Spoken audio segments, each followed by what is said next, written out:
Hey everybody, it's Ken Davenport. Welcome back to the Producer's Perspective Live. We are here with Tony Award winner, Grammy Award winner, the composer, lyricist, and book writer of Hadestown, ANAIS Mitchell, and she's got a brand new book that she released today. She's going to tell us all about it next. Mary, take it away.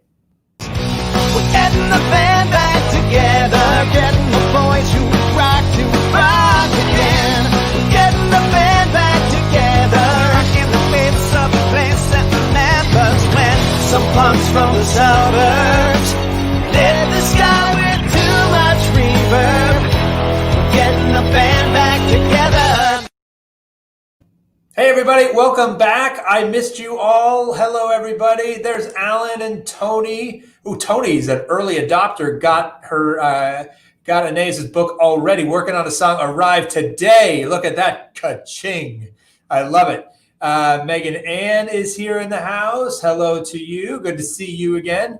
How did you all like last week's episode with Leia? For those of you who were here for last week's episode, it was not live, so I had the week off. It was recorded because she's in the Philippines. I hope you enjoyed it. You can check it out on replay in case you missed it. You can check out all of our episodes on replay. And guess how many episodes there have been? You don't want to know.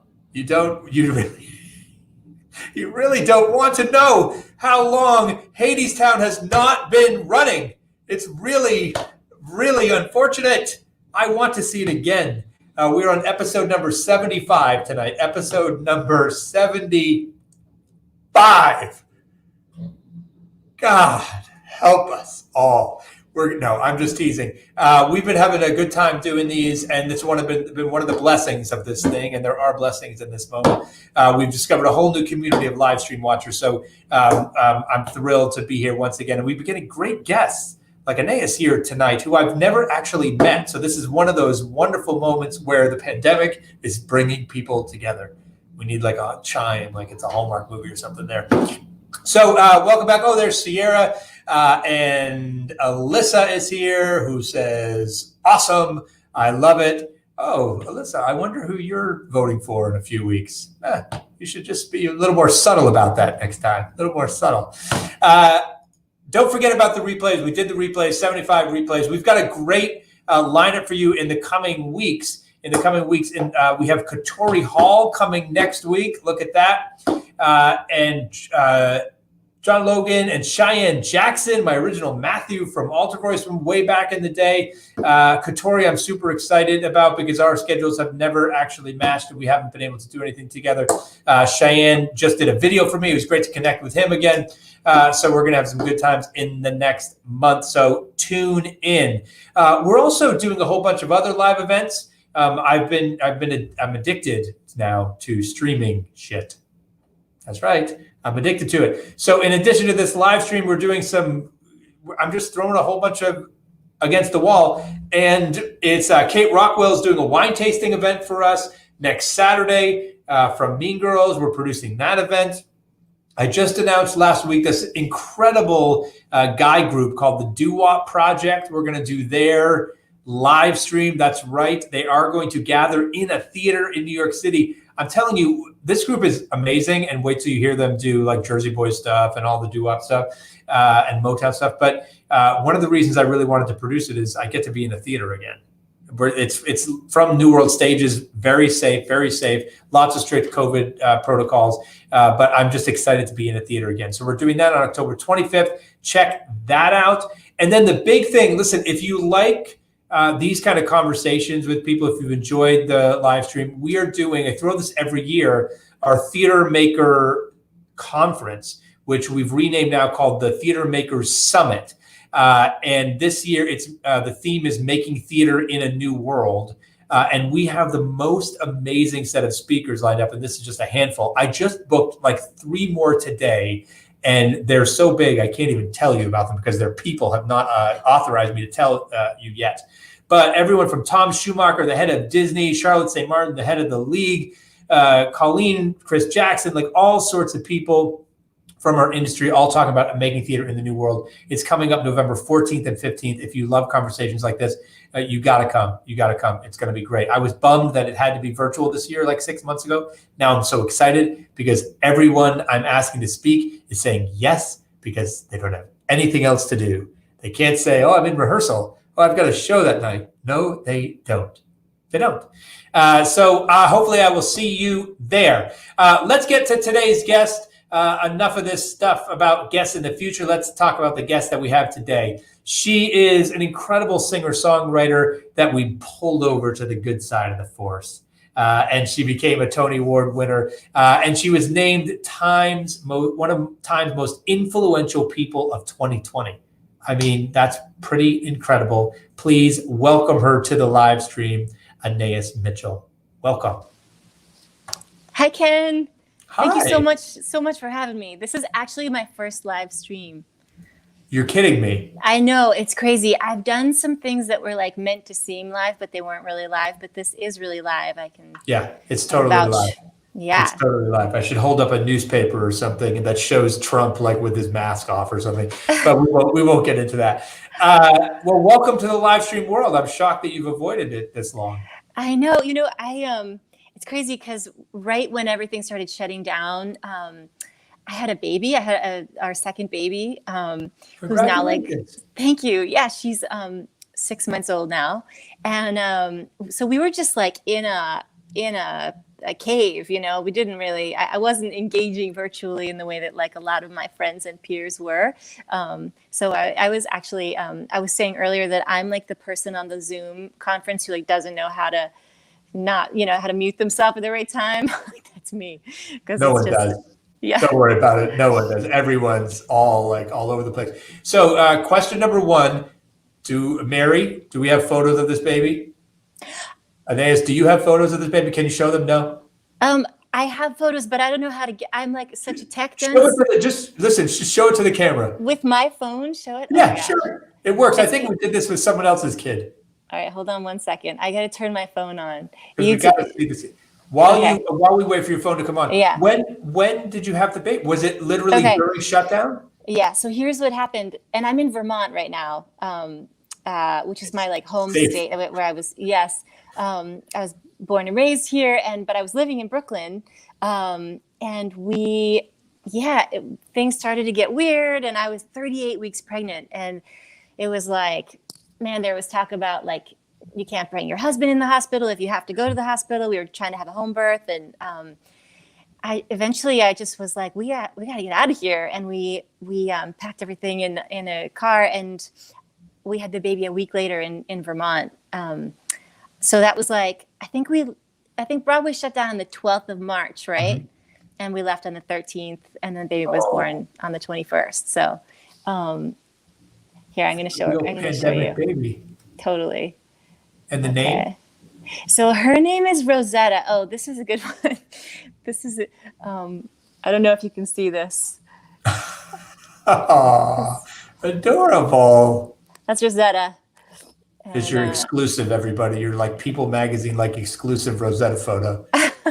I love it. So this must have been strangely like that's one of the blessings is you've been to be up there and just be around your daughter all the time instead of it was really special. And actually, so we had her on my parents' farm. My parents have this little sheep farm, which is where I grew up, and my parents have a house, and then my brother's family has a house, and we were living in the little house that used to belong to my grandparents. So it was like. Surrounded by total lockdown, and it's surrounded by family, and this little baby like got to spend her first few months just like that. So it was pretty sweet, and but at a time when so many people were suffering, it was like it felt. I mean, everyone is in their own situation, but it just was like the cognitive dissonance of like what how healthy we felt, and how unhealthy the world is. So how did you? Growing up on a sheep farm in Vermont, how did you find music? Like where did that, and then the creative instinct that you wanted to that you didn't want to take classical piano or any of that. You wanted to, I'm going to be singer-songwriter. living on a farm? So my parents were like hippie back to the landers. There's a lot of those in Vermont. People that moved like in the late 60s, early 70s, and they started farming. And so my dad is and was a writer of novels and like memoirs. And for me, like words were always important to me. Writing was important to me. And it wasn't until I was maybe in high school that I realized like songwriting was the way that was my way into that world. But like I grew up with a lot of hippie stuff, folk music, Rise Up Singing Songbook. My mom is Quaker. There was like singing at the Quaker meeting. It was like shape note stuff, and my parents were big music fans, and they have a great record collection. A lot of like folk revival stuff and like psychedelic rock and stuff like that. So I definitely fell in love with music at a very young age. Yeah. And then I think I sort of I really came of age musically with people like Ani DeFranco and Dar Williams and like Tori Amos, and this really strong like female singer-songwriter thing that happened in the 90s. And I was like, that's what I want to do. I want to just see what I can do with the guitar and just my voice. And so that was my way into like the folk world and the coffee shop world and stuff like that. Coffee house. So being so cool and so hip as you are, how the heck did you fall into musical theater after that? Because let's face it, that's just not usually what we are. Tell us about, I actually watched an interview of you today from way back where you were talking about a new album that you released after Hadestown. And you were describing like, this thing I wrote, and it's like this opera, and there are characters and other people sing. When you wrote it, when you created it, were you like, oh, this is going to be a musical someday? Like, tell us a little bit about how you started that process. Yeah. So it was a really long gestation, this show. It began in 2006 and 2007 in Vermont, where I was living at the time. And it was meant for the stage. The earliest version of it was this DIY community theater production. And I had just like written a handful of songs. I roped in a couple collaborators, the early director and designer named Ben Matchstick, and one of the two orchestrators, Michael Chorney, were people that I knew in Vermont, and our friends played all the characters, and we put up this just like wild and woolly like version of this story. And it was kind of magical. Like, even though it was more abstract back then, there was a lot less material. There was something like magical about it. And a couple years later, I started working on an album of the music. And so that was a whole nother phase where like we were just focusing on it as a music piece. And so Michael Chorney and also Todd Sickafoose, the other orchestrator who produced that album, were able to work on the sound of the thing. And we had like all these amazing guest singers singing the roles of the characters. And then we toured with it as like a music piece for a couple of years. And then fast forward a couple more years, I was living in New York, and I really wanted to expand it further for the theater again. But I didn't quite know, who the partners were for that. And then I saw Natasha Pierre and the Great Comet of 1812 at Ars Nova. And just totally fell in love with that show, and with Rachel Chapkin's work, and was introduced to her. And then we started working, and it was, I think, 3 years before we were off Broadway. Then we went to Edmonton, then we went to London, and then we went to Broadway in 2019. So it was a really long process, and the thing changed, between every iteration was different. How much of it is the same since that first community theater production? Mm-hmm. Well, I will say some of the, like, what I think of as the iconic songs are from those early years, like Why We Built the Wall, When the Chips Are Down, Our Lady of the Underground. There were half as many songs back then, but some of them are the ones that I think of as kind of like the tent poles of the thing. And then it was a question of like it being essentially a staged concert at first, and then wanting to take it further towards becoming like a more generous act of dramatic storytelling. And for me, like, I didn't have training in that. So it was a real crash course with like holding the hand of Rachel Chavkin and like our dramaturg and the producers, and like just trying to figure out how to take the thing as far as it could go toward the theater without breaking what was working about it as like a piece of music. So I have so many questions for you, but I have to go back to the first one before I forget it. How many other albums did you write during this whole period? Like, just your singer-songwriter albums. Like, you have 7 albums you've done, or? I don't know. I've lost track. I made a couple before I made Hadestown, just regular songwriter records. And then I think over the course of like between Vermont version and working in New York, I put out a couple of other albums that one was a songwriter album, and the other was a collection of like adaptations of really old English and Scottish and Irish like folk ballads, which is one of my passions, is that kind of traditional music and traditional balladry. So, and that's something I'm again working on, this new folk band called Bonnie Light Horseman. So it's sort of like part of my heart is always in that world. And did along the way, so you're doing the singer-songwriter thing, you're very successful. Did you have anyone from the music industry like, you gotta like forget this theater thing? Like, what are you doing? Like, focus on what you do, what you're doing so well at it. For that theater thing is just not on brand with you. Did you have any resistance there? That's interesting. Well, I know for sure that like there were people waiting for a new record from me, and they kind of still are, because it actually has been, I want to say like 8 years since I made a record of just my songs. But I also feel like I had so much support there's been so much like goodwill and support for this project. And there's a way in which I think like the kind of songwriting that I've always been into, which is connected to those old ballads and stuff, is really about storytelling. Yeah. And like the Texas songwriter thing, there's like Townes Van Zandt, like Guy Clark, all those guys. I used to go to these folk festivals, and especially when I was just getting going, like, there's this one in Texas called the Kerrville Folk Festival. It's like legendary, and it's 3 weeks long, and you're camping out, and you're like, go from campfire to campfire with your guitar, and you try to like, capture people's attention. And it's all about the story and the lyric, and people are really listening with that kind of ears.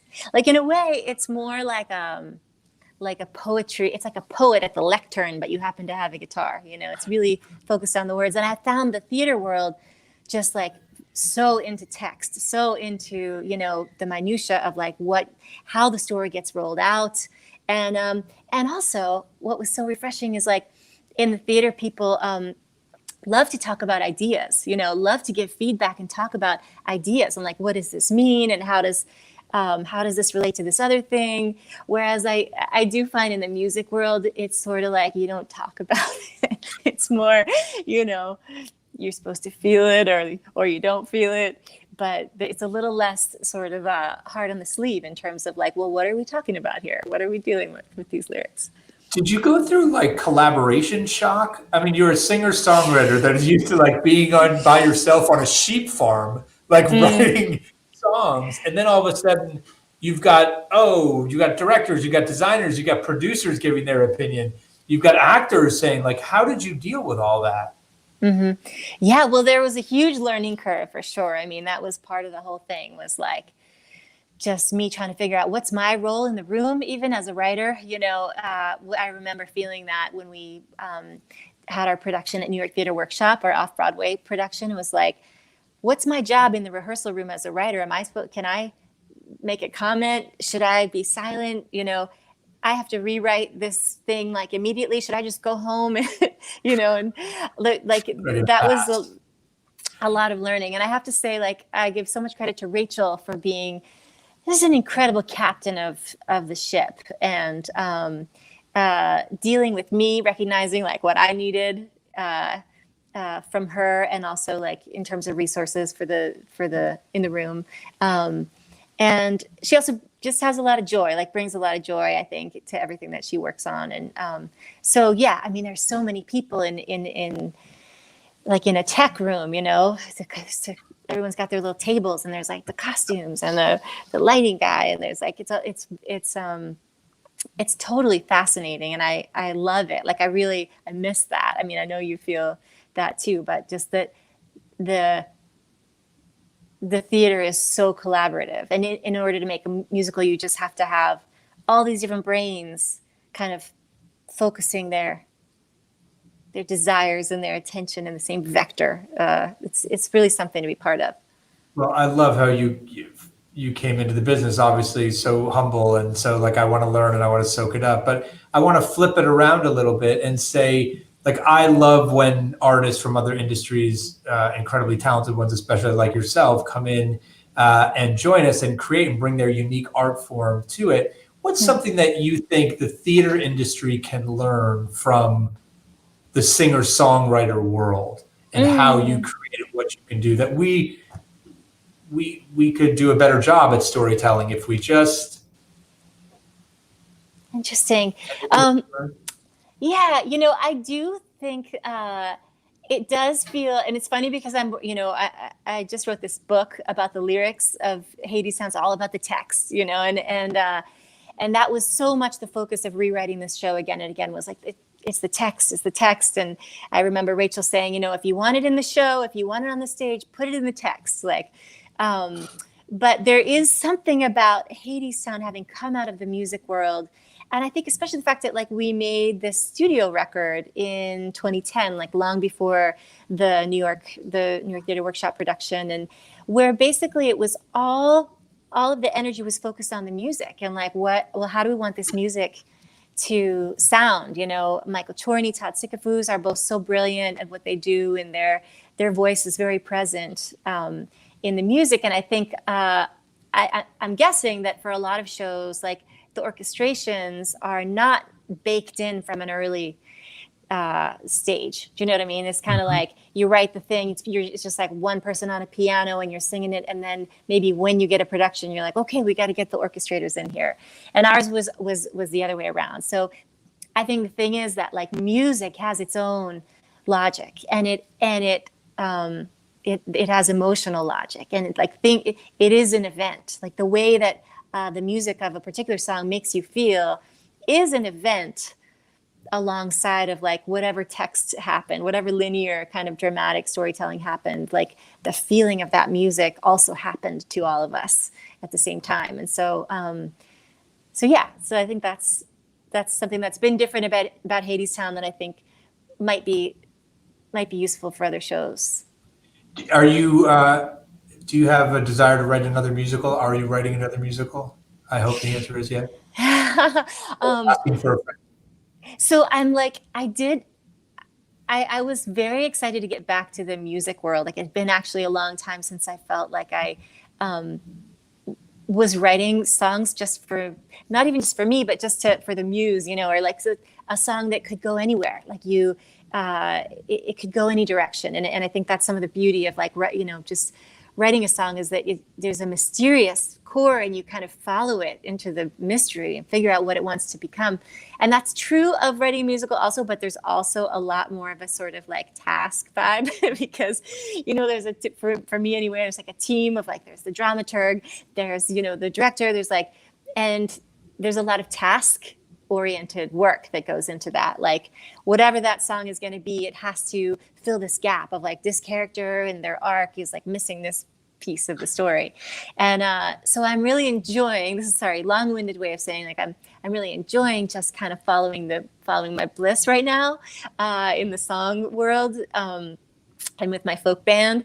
But I would love to write another musical. I mean, I think I was blindsided by how long it took and the extent to which it like took over my life. But I would love to do it again, you know, when the right moment arises. So I'm kind of just waiting, biding my time. And if something like hit you tomorrow, would you do it the same path? Would you like, I'm going to do a concept album first? Like this is going to be my thing. Would you think you'd roll it out the same way? And would you encourage other theater makers to do it that way as well? You know, I think just for me, just like my path, I would probably want to write with a book writer. like, you know. But you did so well yourself last time. Why? It took like a decade and a lot of hand holding to make it happen. So I just think I love plays and playwrights and what they can do. And I think like it could be really fabulous to just write the songs for a thing, and not have to deal with like the recitatives, interstitial material type of thing. So I would probably go about it differently. And there are stories that I think would be awesome to tell musically. But it would probably be a question of like finding the right collaborator. And okay, so would you make an album first?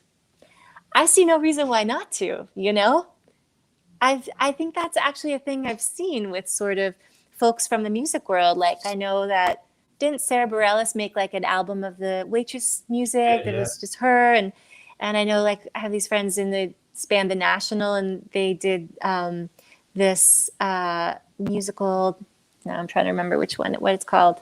Cyrano. It was a Cyrano musical, and they're like making an album of that music, I think. I think it's beautiful to hear the different take of what an actor brings, and then what like a music muso person brings. And just to switch gears and talk a little bit about the current state of the world right now, how are you staying creative during this period? Like this is a time where a lot of people it's like a roller coaster of so many emotions for all of us. What are you doing to make sure you keep writing while you're up there and keep working and keeping creative? Yeah. Well, I will say for many months I was not, we have a 7-year-old and then a new baby, and suddenly there was like no school. There was a lot of just like 24/7 parenting going on. And that was sort of, that was okay and appropriate because we had a new baby and things like that. I think, I guess I send this out to the parents because this is like a especially challenging time if you got kids in the house, especially if they're not able to go to school. We're lucky in Vermont that our kid is able to go to school 5 days. But just to carve out like a little space, if you can just carve out a little space each day, Oftentimes I think, maybe you've felt this, like you can go to extremes. Like when you get overloaded with like the mundane things, you're like, I need a cabin in the woods for a year. And actually like, no, you don't need that. Like you would get bored after a week or whatever, but you do need 2 hours every morning or whatever it is. I think keeping that small flame alive that would be my advice. It's so funny. I have literally said to myself, like, I need a lake house. I need a lake. No. I need a house on a golf course. No, I need, and no, I just need an hour to just relax. Yeah. Relax. That's it. So tell us about the book. Has the book been a project for you over this period as well? Or was it done beforehand? Tell us. Yeah. I wrote a lot of it before the world kind of locked down.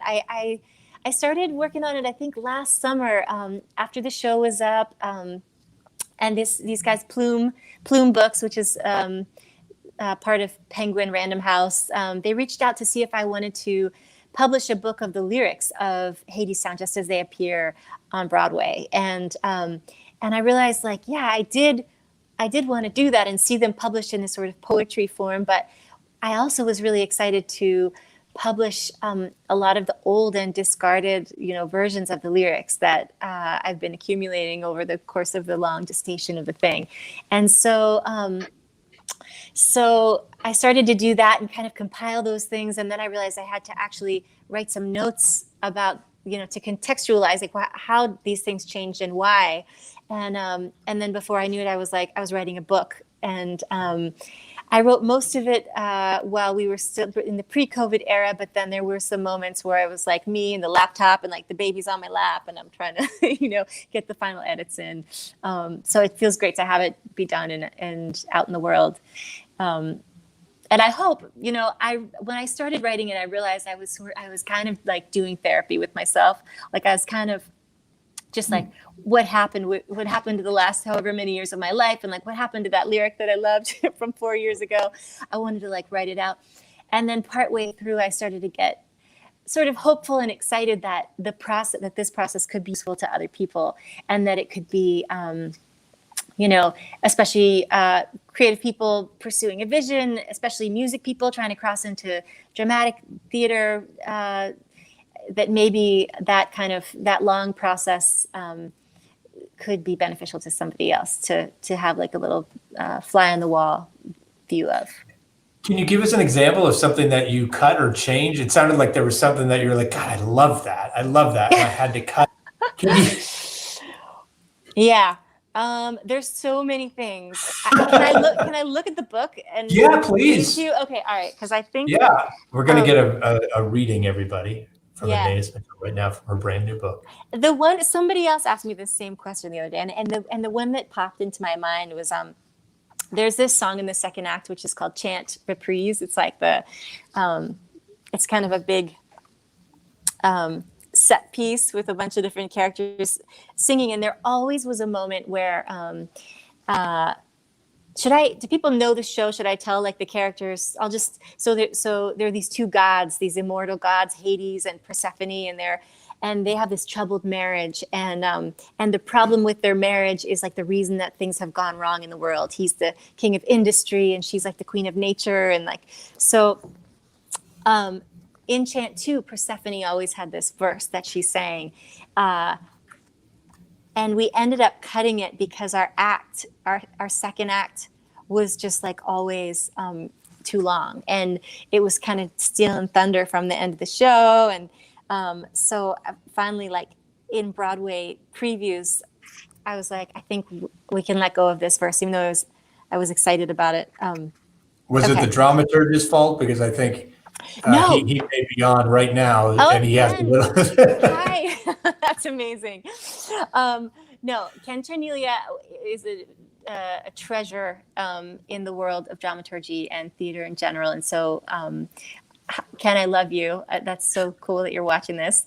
But this was an interesting story because there was one preview that happened on Broadway where the material was necessarily, it was going to be the same as it had been at the afternoon show. And so I took like the night off because I was like, there's nothing new for me to check out. So I'm going to take the night off. And Ken was also away. Ken, I don't remember why, but you weren't there that night either. And he's a hack. He's just slacking off. No, he's the best. Totally committed, but for some reason this night neither of us was there, and it sort of opened up a space in the conversation for like a lot of folks who were on the creative team, like design people who like would often take a deferential sort of back seat in the dramaturgical conversations, which would be sort of dominated by like me and Ken and Rachel and Mara. So it was like the lighting designer and the costume designer and the sound engineers and like all this stuff. And they were emboldened by our absence, and they were like, "You guys, this don't take a night off ever again." I know, they were like, "The second act is too long. You've got to cut something." And we were like, "Okay," and they were right, And actually, it's interesting because Rachel told me that it's sort of a moment, like a moment she's noticed is like a common event in the life of a production, where there's a moment where like the folks who are on the creative team but have sort of taken a back seat can no longer contain their opinions about what needs to happen to improve the show. And so it's sort of a healthy moment when it happens. But anyway, here was the casualty.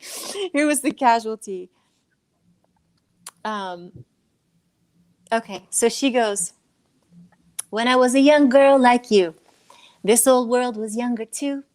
We set it spinning hand in hand, me and a young man. Now you see what he's become, Hades with his heart of stone. I forgot what true love was, and then I heard your Orpheus. Take it from a woman of my age, there's nothing love can't change. Even where the bricks are stacked, love is blooming through the cracks. Even when the light is gone, love is reaching for the sun. It was love that spun the world when I was a young girl." So I just really liked the love was blooming through the cracks, because the wall is this theme in our show, and that love was reaching for the sun, like that this, it was love that spun the world. It felt like, wow, that it had finally, after many rewrites, gotten to the place where I was like, hell yeah, that's the one. And then it was like, nope, bye-bye. Bye-bye. Yeah. Well, that is incredible.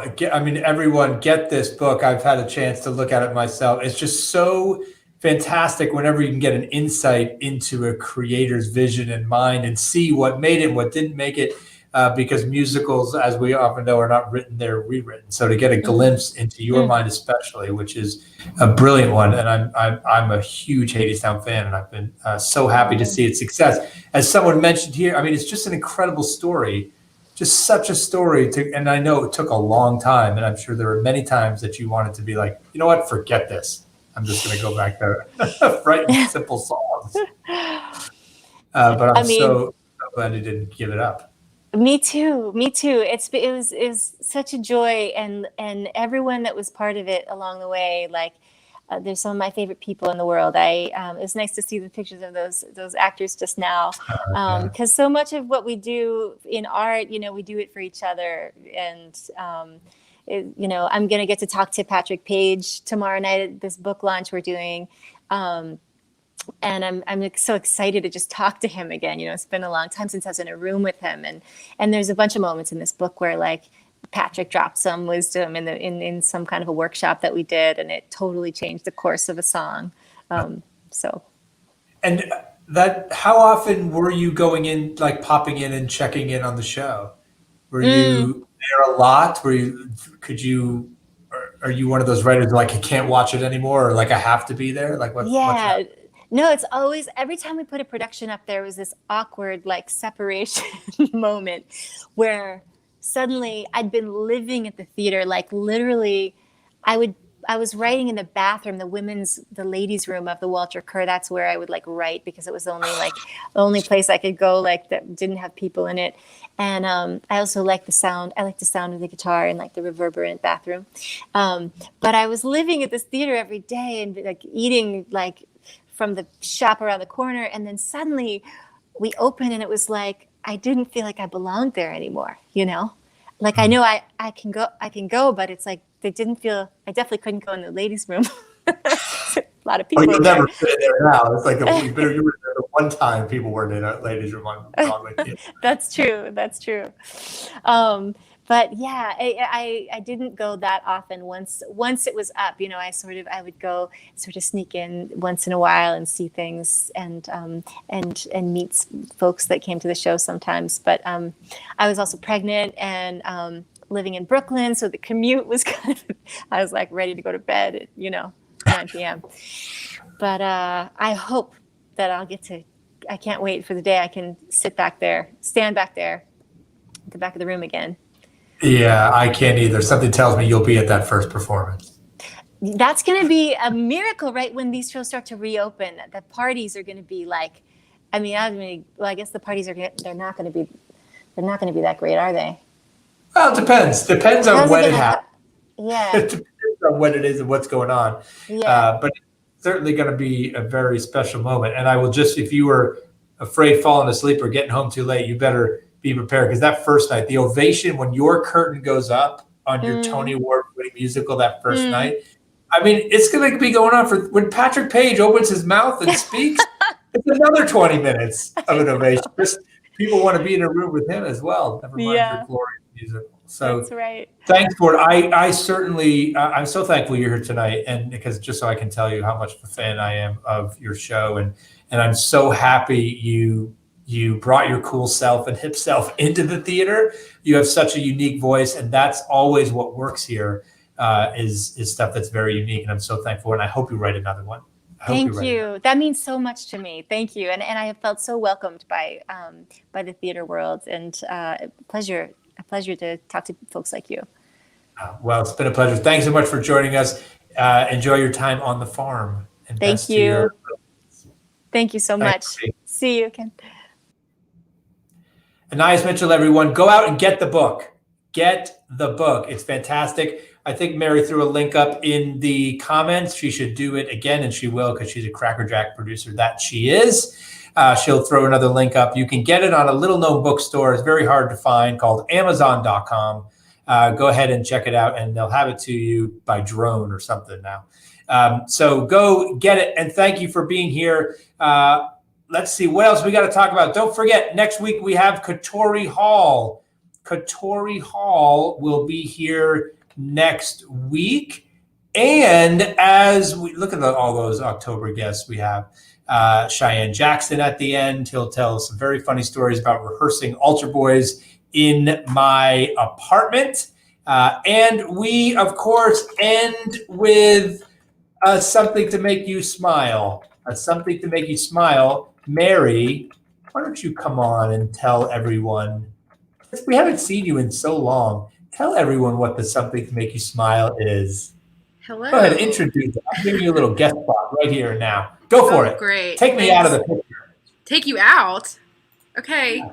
Now Goodbye. you do it. Take us. Bye, everybody. Bye. Okay, well, hello, everybody.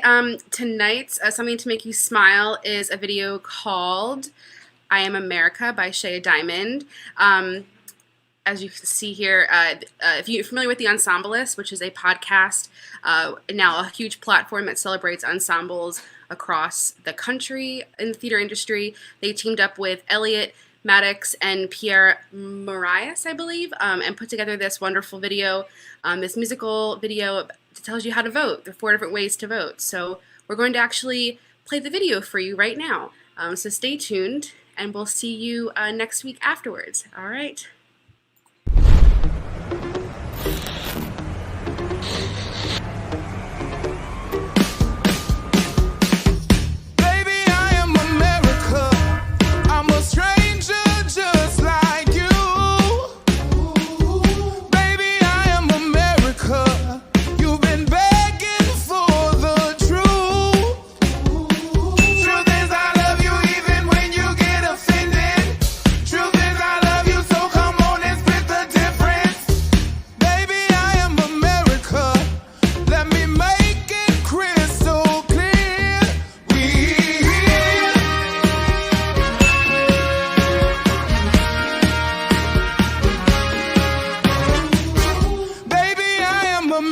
And I'm burning through the roof. Baby, I am America, and I'm here to change the news. I know you feel it, won't you say it like you mean it? And when you say it one more time with feeling. Baby, I am America, let me make it crystal clear.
Getting the band back together.